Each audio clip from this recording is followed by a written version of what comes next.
আসসালামু আলাইকুম। এটিএন বাংলা সংবাদে সবাইকে স্বাগত জানাচ্ছি আমি চিন্তিয়া হক। শুরুতেই বিআরবি কেবল সংবাদ শিরোনাম।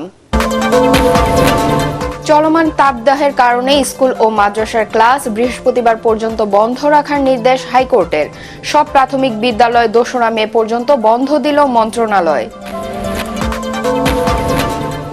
শিক্ষা প্রতিষ্ঠান বন্ধে হাইকোর্টের আদেশের বিরুদ্ধে আপিল করা হবে বললেন শিক্ষামন্ত্রী। আজ খোলা 37 জেলার স্কুল কলেজ।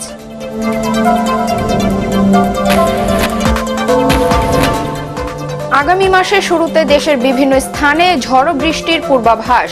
রাজশাহী ও খুলনা বিভাগে তাপ প্রবাহ কমার সম্ভাবনা কম জানালো আবহাওয়া অফিস।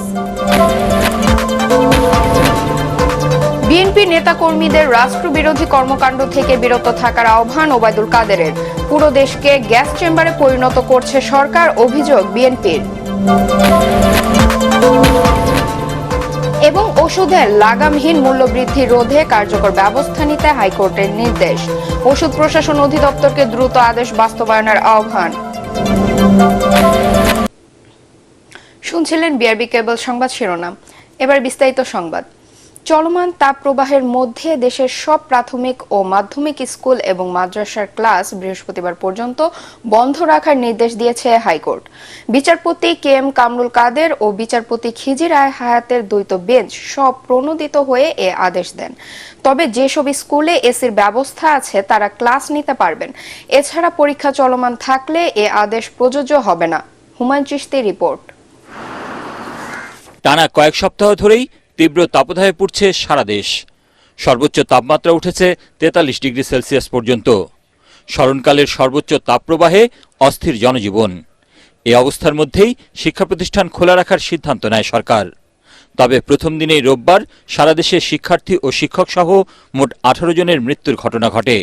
বিভিন্ন গণমাধ্যমে প্রকাশিত ও প্রচারিত সংবাদ আমলে নিয়ে স্বপ্রণোদিত হয়ে প্রাথমিক ও মাধ্যমিক স্কুল এবং মাদ্রাসার ক্লাস বৃহস্পতিবার পর্যন্ত বন্ধ রাখার নির্দেশ দেয় হাইকোর্ট। কয়েকটা স্কুলে কয়েকজন ছাত্রছাত্রী অসুস্থ হয়েছে গরমে, এবং কয়েকজন শিক্ষক অসুস্থ হয়েছে। শুধু অসুস্থ না, কয়েকজন হিট স্ট্রোকে মারাও গেছেন। এর প্রেক্ষাপটে মাননীয় আদালতের দৃষ্টি আকর্ষণ করলেন যে যাতে আগামী আরও কয়েকদিন স্কুল বন্ধ রাখা যায়, যাতে করে বাচ্চারা বা শিক্ষকরা অসুস্থ না হন। তার প্রেক্ষাপটে মাননীয় আদালত বিবেচনা করে আগামী 2 মে বৃহস্পতিবার পর্যন্ত primary school, high school, college, মাদ্রাসা বন্ধ রাখার জন্য নির্দেশনা দিয়েছেন। তবে স্কুলে এসির ব্যবস্থা থাকলে ক্লাস নেওয়া যাবে বলে বলা হয়েছে আদেশে। এছাড়া পরীক্ষা চলমান থাকলে এবং কলেজ বিশ্ববিদ্যালয়ের ক্ষেত্রে এ আদেশ কার্যকর হবে না। কোনো পাবলিক পরীক্ষা এ লেভেল, ও লেভেল সহ কোনো প্রতিষ্ঠান যদি শীততাপ নিয়ন্ত্রণের ব্যবস্থা রাখেন তাহলে সেগুলো পরিচালনা করতে পারবেন। এই আদেশে সেগুলো বাড়িত হবে না। হুমায়ুন চিশতি, এটিএন বাংলা, ঢাকা। এদিকে শিক্ষা প্রতিষ্ঠান বন্ধে হাইকোর্টের আদেশের বিরুদ্ধে আপিল করা হবে বলে জানিয়েছেন শিক্ষামন্ত্রী মহিবুল হাসান চৌধুরী নওফেল। এর আগে হাইকোর্ট তাপদাহের কারণে সারা দেশে স্কুল ও মাদ্রাসার ক্লাস বন্ধের নির্দেশ দেন। এদিকে আজ 37 জেলায় স্কুল কলেজ খোলা থাকবে বলে জানিয়েছে শিক্ষা মন্ত্রণালয়। আরও জানাচ্ছেন মিজান শাহজাহান। শিক্ষা প্রতিষ্ঠান বন্ধের বিষয়ে হাইকোর্টের আদেশে সংক্ষুব্ধ হয়েছেন শিক্ষামন্ত্রী মহিবুল হাসান চৌধুরী নওফেল। রাজধানীর আগারগাঁয়ে বিজ্ঞান কমপ্লেক্সে এক অনুষ্ঠান শেষে সংবাদকর্মীদের সাথে আলাপকালে একথা জানান তিনি। যেখানে ইতিমধ্যে শিক্ষা মন্ত্রণালয়ের সেখানে সাংবিধানিক একটা এখতিয়ার আছে, সেখানে এই বিষয়ে যদি কোনো সিদ্ধান্ত হয়ে থাকে আমরা সেটা অবশ্যই তার উপরের আদালতে আমরা অ্যাপিলেট ডিভিশনে সেটা নিয়ে যাব। কারণ এই বিষয়ে যার যার এখতিয়ার, রাষ্ট্রের যে সমস্ত প্রতিষ্ঠানের যে এখতিয়ার সেখানের মধ্যে থাকাটাই সকলের জন্য সমীচীন বলে আমরা মনে করি। রোববার শিক্ষা প্রতিষ্ঠানে গিয়ে অনেক শিক্ষক শিক্ষার্থী অসুস্থ হয়েছেন। সংবাদ মাধ্যমে আসা এই খবরেরও তীব্র প্রতিক্রিয়া জানান তিনি। এই শিক্ষার্থীরা কি প্রতিষ্ঠানে অসুস্থ হয়েছে নাকি বাইরে অসুস্থ হয়েছে সেটাও ভেবে দেখতে হবে। এখন শিক্ষার্থীরা বিদ্যালয়ে না থাকলে কোথায় থাকবে? আমরা আমাদের প্রান্তিক পর্যায়ে অনেক জায়গায় দেখেছি যে শিক্ষার্থীরা বিদ্যালয়ে না থাকলে মাঠে ময়দানে কর্মরত থাকে, কাজে থাকে। সেটা তাদের জন্য আরো বেশি বিপজ্জনক। শিক্ষা মন্ত্রণালয়ের প্রজ্ঞাপনে জানানো হয় বন্ধ থাকবে খুলনা ও রাজশাহী বিভাগের সব শিক্ষা প্রতিষ্ঠান, পাশাপাশি ঢাকা, টাঙ্গাইল, নারায়ণগঞ্জ, মুন্সিগঞ্জ, গাজীপুর, মানিকগঞ্জ, দিনাজপুর, কুড়িগ্রাম ও পটুয়াখালী জেলায় মাধ্যমিক স্তরের শিক্ষা প্রতিষ্ঠান বন্ধ থাকবে। প্রাথমিক ও গণশিক্ষা মন্ত্রণালয়ের আলাদা সংবাদ বিজ্ঞপ্তিতে জানানো হয়, আগামী বৃহস্পতিবার পর্যন্ত বন্ধ থাকবে দেশের সব সরকারি প্রাথমিক বিদ্যালয়। ধন্যবাদ। মিজান শাহজাহান, এটিএন বাংলা, ঢাকা। আগামী ২রা মে থেকে দেশের বিভিন্ন স্থানে একটানা ৪-৫ দিন ঝড় বৃষ্টি শুরু হবে বলে পূর্বাভাস দিয়েছে আবহাওয়া অধিদপ্তর। তবে রাজশাহী ও খুলনা বিভাগে তাপপ্রবাহ খুব একটা কমবে না। কেন্দ্রীয় অফিসের আবহাওয়াবিদরা জানান, দক্ষিণ এশিয়া জুড়ে এল নিনোর প্রভাবে যে তাপ বলয় সৃষ্টি হয়েছে তাই বাংলাদেশে এনেছে নজিরবিহীন তাপপ্রবাহ। সোমবার যশোরে সর্বোচ্চ তাপমাত্রা রেকর্ড করা হয়েছে ৪৩ ডিগ্রি সেলসিয়াস, যা চলতি মৌসুমের সর্বোচ্চ। শফিউর রহমান তানিমের ক্যামেরায় আদ্দিন সজীবের রিপোর্ট। টানা তাপপ্রবাহ, অসহনীয় গরমে কদিন আগে হিটস্ট্রোক হয় শেরেবাংলা নগর মহিলা কলেজের এই শিক্ষকের। এখন চোখে কম দেখছেন তিনি। বলছে ডায়াবেটিস আর প্রেশার দুইটা কন্ট্রোল করে নিয়ে আসেন, তাহলে আমরা 23 তারিখে আপনার চোখে লেজার দিব, তারপরে 27 তারিখে চোখে ইনজেকশন দিব, এটা না হলে অপারেশন করব। আমাদের শেষ চিকিৎসা আর নেই। খরতাপে প্রায় 1 মাস ধরে পুড়ছে দেশ, জ্বলছে পিচ ঢালা রাজপথ। দিশেহারা সবাই, ছাতা ক্যাপ কোনো কিছুতেই যেন মানছে না এই তাপ। তীর্থের কাকের মতো সবাই চেয়ে আছে বৃষ্টির অপেক্ষায়। জীবনে গরম জীবনে দেখিনি, গরমে তো গাড়ি চালানো যায় না, কষ্ট করে তা চালানি লাগে। রাইতে ডিউটি করছি, রুমে গরমে থাকা পেলাম না।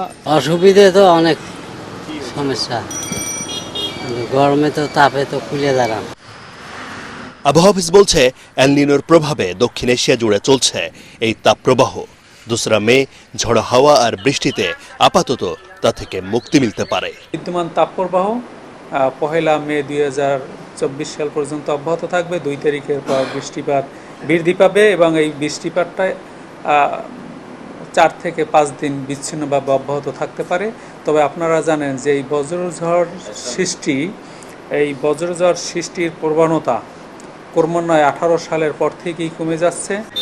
অসহনীয় এই দাবদাহে রাজধানীর বিভিন্ন এলাকায় ক্লান্ত পরিশ্রান্ত মানুষের জন্য নানা সেবা সহযোগিতা নিয়ে এগিয়ে এসেছেন অনেকেই। পুরো দক্ষিণ এশিয়ায় একই অবস্থা চলছে। আবহাওয়া অফিসের তথ্যে এবার কিছুটা স্বস্তি পেতে পারেন, কিন্তু অসুবিধাটা হচ্ছে পুরো মে মাসটাই উষ্ণ। এই সময়টাতে তাপপ্রবাহ আবার আগের মতো হতেও পারে। সেজন্য প্রয়োজন বেশি সচেতনতা, তা না হলে হতে পারে হিটস্ট্রোক, যেটাতে অনেকেই এ পর্যন্ত প্রাণ হারিয়েছেন। আদ্দিন সজীব, এটিএন বাংলা, ঢাকা।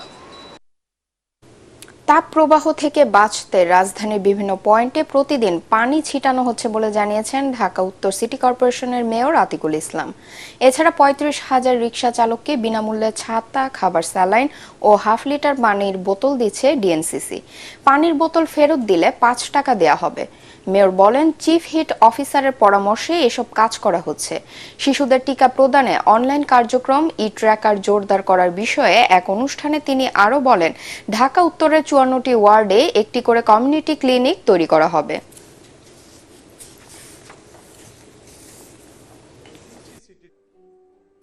বিএনপি নেতাকর্মীদের রাষ্ট্রবিরোধী ও সন্ত্রাসী কর্মকাণ্ড থেকে বিরত থাকতে আহ্বান জানিয়েছেন আওয়ামী লীগের সাধারণ সম্পাদক ওবায়দুল কাদের।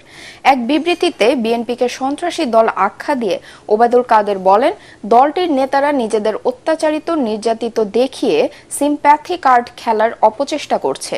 তিনি বলেন, জনগণের জন্য রাজনৈতিক কোনো কর্মসূচি দেওয়ার ব্যর্থতা ঢাকতে বিএনপি মহাসচিব মির্জা ফখরুল ইসলাম আলমগীর নিয়মিতভাবে গণমাধ্যমে প্রতিনিয়ত অত্যাচার, নির্যাতনের মিথ্যা ও ভিত্তিহীন গল্পের অবতারণা করছেন।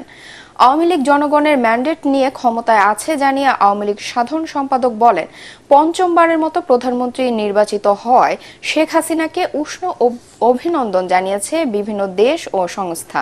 কিন্তু অস্তিত্ব সংকটে থাকা রাজনৈতিক দেউলিয়া বিএনপি আওয়ামী লীগ সরকারের অস্তিত্ব নিয়ে কথা বলছে, যা হাস্যকর। উন্নয়নের নামে পরিবেশ ধ্বংস করে সরকার গোটা বাংলাদেশকে দূষিত গ্যাস চেম্বারে পরিণত করেছে, ফলে তীব্র তাপপ্রবাহে অতিষ্ঠ হচ্ছে জনগণ, এমন অভিযোগ করেছেন বিএনপির সিনিয়র যুগ্ম মহাসচিব রুহুল কবির রিজভী। খিলগাঁও তালতলা এলাকায় ওয়ার্ড বিএনপির আয়োজনে শ্রমজীবী মানুষের মাঝে বিশুদ্ধ খাবার, পানি ও স্যালাইন বিতরণ করতে গিয়ে তিনি এসব কথা বলেন। অন্যদিকে রাজধানীর ফকিরেরপুল এলাকায় আরেক অনুষ্ঠানে বিএনপি চেয়ারপারসনের উপদেষ্টা আব্দুস সালাম বলেন, বর্তমান সরকারের প্রশ্রয়ে ব্যাংক ডাকাত, দুর্নীতিবাজ, লুটপাটকারীরা সারা দেশ দাপিয়ে বেড়াচ্ছে। তার অভিযোগ, জাতীয় নির্বাচনের পর ক্ষমতাসীন দল উপজেলা নির্বাচনকেও প্রহসনে পরিণত করেছে। জনগণ একটু বুক ভরে শ্বাস নিতে চায়, কিন্তু আপনি তো সেটা দেননি। আপনি ওদের অক্সিজেন কেড়ে নিয়েছেন, আপনি ওদের নিঃশ্বাস প্রশ্বাস কেড়ে নিয়েছেন। আপনি একটি তথাকথিত উন্নয়নের নামে আপনি একটি গ্যাস চেম্বার, বিষাক্ত গ্যাসের চেম্বার বানিয়েছেন গোটা বাংলাদেশ। উন্নয়ন হলো আওয়ামী লীগের, কারণ এই মেগা উন্নয়নের নামে মেগা চুরি। পাকিস্তানের প্রধানমন্ত্রী ওনাদেরকে সার্টিফিকেট দিছে, এই সার্টিফিকেট ওবায়দুল কাদের আপনি গলায় ঝুলায় রাখেন। বাংলাদেশের মানুষ এই সার্টিফিকেট চায় না। সব ধরনের ওষুধের লাগামহীন মূল্যবৃদ্ধি রোধে কার্যকর ব্যবস্থা নেওয়ার নির্দেশ দিয়েছে হাইকোর্ট।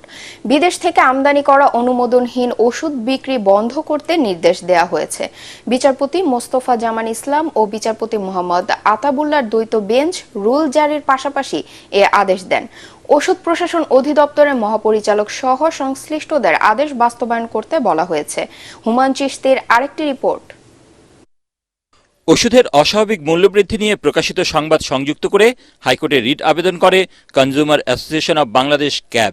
প্রতিবেদনে বলা হয়, 2 মাসে দেশের বিভিন্ন কোম্পানি তাদের ওষুধের দাম লাগামহীনভাবে বাড়িয়েছে। অন্তত 50 ধরনের ওষুধের দাম 20 থেকে 140% পর্যন্ত বাড়ানো হয়েছে। ওষুধ প্রশাসন খুবই নিষ্ক্রিয় এই বিষয়টাতে, যেখানে আইনের মধ্যে পরিষ্কার করে বলা আছে যে সমস্ত রকমের দেশীয় এবং বিদেশি ওষুধের মূল্য নির্ধারণ করবে হচ্ছে সরকার। কিন্তু আমরা দেখেছি যে 2000 সন থেকে 2022 সন পর্যন্ত সরকার কোনো রকমের মূল্য নির্ধারণ করেনি। এর মাধ্যমে ওষুধ কোম্পানিগুলো নিজেদের মতো করে স্বেচ্ছাচারিতামূলকভাবে ওষুধের মূল্য বৃদ্ধি করেছে এবং তাদের অতিরিক্ত দামের কারণে অনেকের আওতার বাইরেই চলে গেছে, যারা কিনে খেতে পারছেন না। প্রাথমিক শুনানি শেষে ওষুধের মূল্যবৃদ্ধি রোধে কার্যকর ব্যবস্থা নেওয়ার নির্দেশ দেন হাইকোর্ট।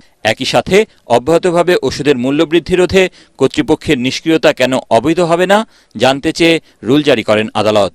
এছাড়াও বিদেশ থেকে আমদানি করা অনুমোদনহীন ওষুধ বিক্রি বন্ধ করতে নির্দেশ দেন উচ্চ আদালত। পক্ষের শুনানি শেষে আজকে মহামান্য আদালত রুল জারি করেছেন। সকল প্রকার ফার্মাসিউটিক্যাল কোম্পানিগুলোকে বলা হয়েছে যাতে বিদেশ থেকে কাঁচামাল, ওষুধের কাঁচামাল আমদানি অনুমোদনবিহীনভাবে যেন তারা কাঁচামাল আমদানি না করতে পারে, বৈদেশিক ওষুধগুলো অনুমোদনবিহীনভাবে যেন বিক্রি করতে না পারে। আদালত আরেকটি নির্দেশনা দিয়েছেন, যে নির্দেশনাতে মহামান্য আদালত স্বাস্থ্য সচিব এবং স্বাস্থ্য অধিদপ্তরের মহাপরিচালক মহোদয়কে বলেছেন যে ওষুধ কোম্পানিগুলো যে নিজেদের ইচ্ছামাফিক ওষুধের মূল্য নির্ধারণ করছে সেটা বন্ধে কার্যকর পদক্ষেপ গ্রহণ করার জন্য অস্বাভাবিকভাবে দাম বাড়ানো ওষুধ কোম্পানিগুলোর বিরুদ্ধে ব্যবস্থা নিয়ে স্বাস্থ্য অধিদপ্তরের মহাপরিচালককে 30 দিনের মধ্যে আদালতকে জানাতে বলা হয়েছে। দাখিল করার জন্য সুনির্দিষ্ট। হুমায়ুন চিশতি, এটিএন বাংলা, ঢাকা। রাজুকের হয়রানি রোধ ও সেবা সহজীকরণে ওয়ান স্টপ সার্ভিস চালু করা হবে বলে জানিয়েছে প্রতিষ্ঠানটির চেয়ারম্যান অবসরপ্রাপ্ত মেজর জেনারেল সিদ্দিকুর রহমান সরকার। আর নগরে শৃঙ্খলা ফেরাতে কাউকে ছাড় দেওয়া হবে না বলে জানান গণপূর্ত সচিব। রাজধানীতে এক কর্মশালায় এসব বলেন তারা। তরিক ইসলামের রিপোর্ট।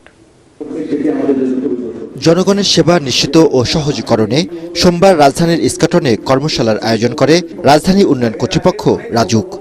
এতে অংশ নেন গণপূর্ত, ফায়ার সার্ভিস, সামাজিক সংগঠন সহ অংশীজনরা। উঠে আসে সমস্যা ও সীমাবদ্ধতার নানা বিষয়। প্রথম দিকে দূরদর্শিতার অভাবের কারণে এটা তৈরি হয়েছে। রাজধানী ঢাকার বাসযোগ্যতা ফেরাতে প্রকৃতি নির্ভর পরিকল্পনার পরামর্শ দেন নগরবিদরা। অনুমোদন নেয় না কেন? তার মানে আমি যে নীতিমালাটা করে রেখেছি সেইখানে অনুমোদন নেওয়ার মতো কোনো ব্যবস্থা নেই। জনগণকে ভোগান্তি দিয়ে আপনি কখনোই কৃতিত্বপূর্ণ সেবাদানকারী সংস্থাপন্ন হতে পারবেন না।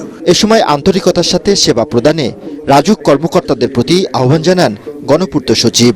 আমি যদি সরকারি চেয়ারে বসে বিশ্বাস করি যে এখান থেকে আমার বেতনের বাইরে আরো কিছু আয় ইনকাম করবার সুযোগ আছে, এবং সেটা যদি আমি করতে থাকি তাহলে বদলের সব চেষ্টা ব্যর্থ হয়ে যাবে। মানুষের প্রতি ভালোবাসা ব্যতীত কোনো ক্রমেই ভালো সেবা দেওয়া সম্ভব নয়। রাজুকের সকল সেবা ডিজিটালাইজেশন করা হবে বলে জানান প্রতিষ্ঠানটির চেয়ারম্যান। নিয়ে একটা কমপ্লিট প্যাকেজ থাকবে এবং এমন একটা জিনিস হবে ইনশাল্লাহ যে কেউ যদি একটা ফ্ল্যাট কিনতে চায় সে তার বাড়িতে বসেই এই যে একদম আর্কিটেকচার বলছেন সে চেক করতে পারবে যে বিল্ডিং এ ফায়ার মানে সিস্টেম ঠিক আছে কিনা, তারপরে হলো যে এটার স্পেস কত, সমস্ত কিছু ওখান থেকে সে কার্যক্রম করতে পারে। এবং ফ্ল্যাট এবং প্লট হস্তান্তরের যে মানে জটিল জিনিস এগুলো আমরা আসলে সহযোগিতা করব। রাজধানী ঢাকার শৃঙ্খলা ফেরাতে সমন্বিতভাবে কাজ করার দাবি জানান অংশীজনরা। তরিক ইসলাম, এটিএন বাংলা, ঢাকা। সংসদ নির্বাচনের চেয়ে উপজেলা নির্বাচনে ভোটার উপস্থিতি বেশি হবে ধরে নিয়ে নিরাপত্তা প্রস্তুতি নিচ্ছে স্বরাষ্ট্র মন্ত্রণালয়।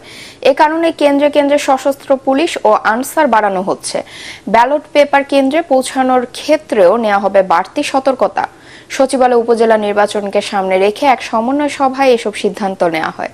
ফজলে রাব্বি রিপোর্ট। আগামী 4 মে শুরু হচ্ছে উপজেলা পরিষদ নির্বাচন।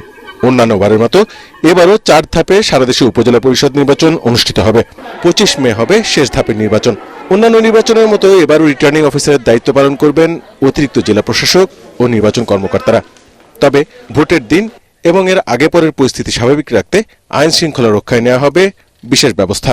প্রতিটি স্বাভাবিক সেন্টারে অস্ত্রসহ পুলিশ থাকবে 3 জন এবং অস্ত্রসহ আনসারের পিসি এপিসি থাকবে 3 জন, মোট 6টি অস্ত্রধারী সদস্য থাকবে এবং প্রতিটা বুথ ম্যানেজমেন্টের জন্য মিনিমাম 10 জন আনসার থাকবে এবং 6টির অধিক সংখ্যক বুথ যেখানে আছে সেখানে অতিরিক্ত 1 জন করে থাকবে। আর গুরুত্বপূর্ণ সেন্টারগুলোতে পুলিশ সদস্য থাকবে 4 জন অস্ত্রসহ এবং আনসার সদস্য থাকবে 3 জন পিসি এপিসি অস্ত্রসহ এবং টোটাল 17 থেকে 18 জন আমাদের ফোর্স মোতায়েন থাকবে। কেন্দ্রে কেন্দ্রে ব্যালট পেপার পৌঁছানো, নির্বাচনী আচরণবিধি সংক্রান্ত অভিযোগের নিষ্পত্তি এবং নির্বাচনের আগে পরে আইন শৃঙ্খলা পরিস্থিতি নিয়ন্ত্রণে রাখতেও বিশেষ ছক অনুযায়ী স্থানীয় প্রশাসন কাজ করবে বলে জানান স্বরাষ্ট্র সচিব। প্রতিটি ইউনিয়নে 1 জন করে নির্বাহী ম্যাজিস্ট্রেট নিয়োজিত থাকবে। প্রতিটি উপজেলা 1 জন নির্বাহী ম্যাজিস্ট্রেট থাকবে। আমাদের কন্ডাক্ট রুলটাকে প্রতিপালন হচ্ছে কিনা এটা দেখভাল করার জন্য ভোটের 2 দিন আগে, ভোটের দিন এবং ভোটের পরবর্তী 2 দিন আমাদের স্ট্রাইকিং ফোর্স বা মোবাইল ফোর্স থাকবে। প্রতিটি গড়ে 5টি সেন্টারের জন্য একটি টিম থাকবে। উপজেলা নির্বাচনে সহিংসতার কোনো গোয়েন্দা তথ্য না থাকলেও সুষ্ঠু নির্বাচনের জন্য এই বাড়তি ব্যবস্থা নেওয়া হচ্ছে বলে জানান কর্মকর্তারা। ফজলে রাব্বি, এটিএন বাংলা, ঢাকা। বাংলাদেশের বাসাবাড়িতে এলপিজি সিলিন্ডারের ব্যবহার অনেক বেড়েছে। তাই এলপিজি ব্যবহারে সতর্কতা এবং সচেতনতার পাশাপাশি সরকারকেও এ খাতে নীতি সহায়তা সহ দৃষ্টি দেওয়া জরুরি। বিশ্ব স্বাস্থ্য ও নিরাপত্তা দিবসে এলপি গ্যাস অপারেটর ওমেরা আয়োজিত স্বাস্থ্য ও নিরাপত্তার উপর ক্লিন ফুয়েল হিসাবে এলপিজির প্রভাব শীর্ষক গোলটেবিল আলোচনায় বিষয়গুলো উঠে আসে। বাংলাদেশ এনার্জি রেগুলেটরি কমিশনের চেয়ারম্যান নুরুল আমিন বৈঠকে সভাপতিত্ব করেন। সঞ্চালনা করেন ওমেরা এলপিজির প্রধান নির্বাহী কর্মকর্তা তানজিম চৌধুরী। আলোচনায় দেশের এলপিজি সেক্টরের বর্তমান প্রবৃদ্ধি এবং এই সেক্টরের বিভিন্ন বিধিমালা নিয়ে আলোচনা করা হয়।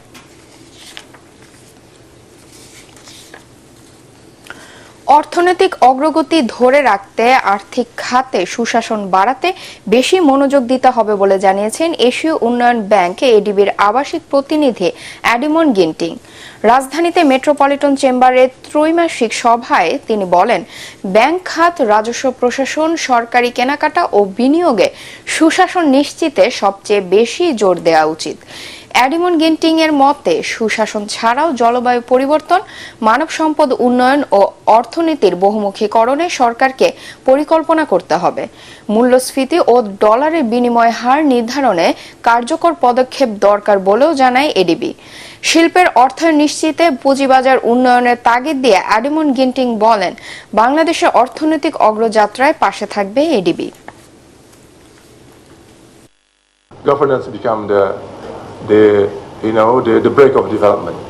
আমি মনে করি সুশাসন গুরুত্বপূর্ণ। আমরা অর্থনৈতিক সুশাসনে জোর দিতে পারি, প্রথমত ব্যাংক খাতে, তারপর রাজস্ব খাতে, সরকারি কেনাকাটায় এবং বিনিয়োগে। they become the darling of investors. আন্তর্জাতিক নৃত্য দিবস উপলক্ষে যৌথভাবে 2 দিন ব্যাপী বর্ণাঢ্য অনুষ্ঠানের আয়োজন করেছে নৃত্যশিল্পী ফাউন্ডেশন বাংলাদেশ এবং জাতীয় জাদুঘর। সোমবার বিকেলে জাতীয় জাদুঘরে আলোচনা ও বর্ণাঢ্য নৃত্যানুষ্ঠানের মধ্য দিয়ে আয়োজনটি শুরু হয়। এতে প্রধান অতিথি ছিলেন সাবেক সংস্কৃতি প্রতিমন্ত্রী KM খালিদ। সভাপতিত্ব করেন জাতীয় জাদুঘর মহাপরিচালক মোহাম্মদ কামরুজ্জামান। এছাড়াও সাংস্কৃতিক ব্যক্তিত্ব রামেন্দ্র মজুমদার, বাংলাদেশ শিল্পকলা একাডেমির মহাপরিচালক লিয়াকত আলী লাকি, নৃত্য ব্যক্তিত্ব শিবলি মোহাম্মদ, শামীম আরা নিপা উপস্থিত ছিলেন।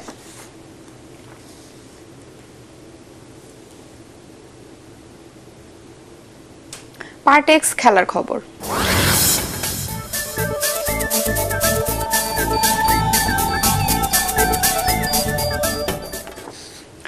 পাঁচ ম্যাচ সিরিজের দ্বিতীয় টি-20তে আজ ভারতের মুখোমুখি হবে বাংলাদেশের মেয়েরা। প্রথম ম্যাচে 44 রানে হারায় সিরিজে সমতা ফেরার মিশন নিগার সুলতানা জ্যোতিদের সামনে। অন্যদিকে কোচিং স্টাফরাও আগামী বিশ্বকাপের আগের সেরা স্কোয়াড বাছাইয়ে চোখ রাখবে ক্রিকেটারদের পারফরম্যান্সে। সেপ্টেম্বরে ঘরের মাঠে টি-20 বিশ্বকাপের আগে এই সিরিজকে প্রস্তুতি হিসেবে নিচ্ছে স্বাগতিক দল। যদিও ফর্মটা ভালো যাচ্ছে না নিগার সুলতানা জ্যোতিদের, সবশেষ সিরিজে অস্ট্রেলিয়ার বিপক্ষে 3-0 হোয়াইট ওয়াশ হয় টাইগ্রেসরা। সিলেট আন্তর্জাতিক ক্রিকেট স্টেডিয়ামে বিকেল 4টায় শুরু হবে ম্যাচটি। শেষ করার আগে বিআরবি কেবল সংবাদ শিরোনাম আরেকবার। চলমান তাপদাহের কারণে স্কুল ও মাদ্রাসার ক্লাস বৃহস্পতিবার পর্যন্ত বন্ধ রাখার নির্দেশ হাইকোর্টের। সব প্রাথমিক বিদ্যালয় 2রা মে পর্যন্ত বন্ধ দিল মন্ত্রণালয়। শিক্ষা প্রতিষ্ঠান বন্ধে হাইকোর্টের আদেশের বিরুদ্ধে আপিল করা হবে বললেন শিক্ষামন্ত্রী। আজ খোলা 37 জেলার স্কুল কলেজ।